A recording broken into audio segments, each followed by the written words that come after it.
लड़का अपनी मम्मी के खोजता कि भतीजा तोर माइयो जिंदाबाद। इधर आइए बाबू। आप आपके परिचय मामा जी? हाँ अच्छा, सनी सर के दोस्त। हाँ दोस्त के तो हम भुलाइए गए कि सबसे खुशी दोस्त के होला। अगर दोस्त के शादी होता तो सबसे खुशी दोस्ते के होला कि भाई। हाँ हाँ एकदम पूरा परिवार आई सबे।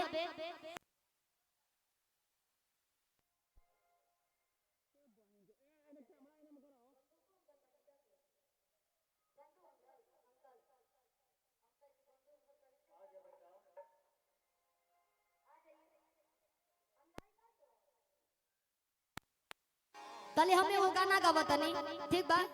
ओकर बाद पूरा परिवार आ जा। कि झारस जब बाल सैया जी,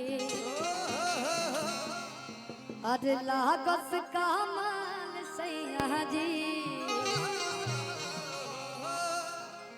कि बगल से निकाल सैया जी।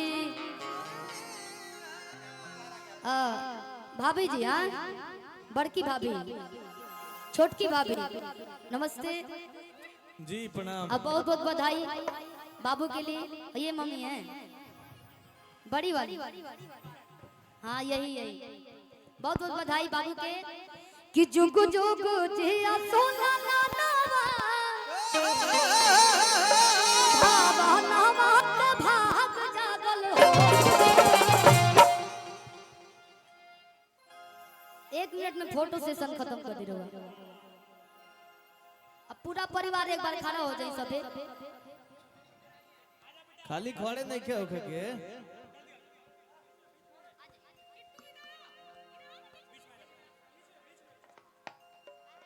सनी सर भी आ जाए मंच पे। कि सनी भैया तानी तानी अरे ले आवो मनी मनी। गए हैं लाने के लिए और आंटी जी को सेटिंग कर रहे हैं कि आंटी जी भी नहीं आ रही हैं। बाबू के रुद्रांश के फुआ फूफा जी भी आ जाए मंच पे। फुआ फूफा नाना नानी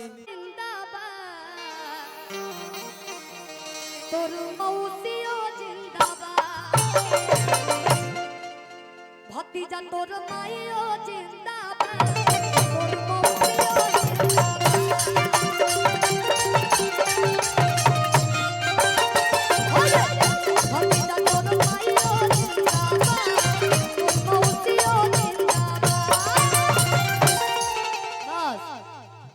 बाकी जबले पूरा परिवार आए ना तबले हम सोहर ना सुने।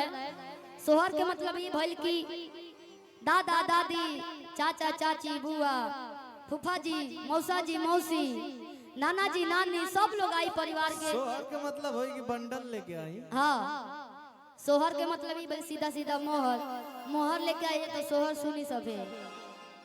कहे के बाद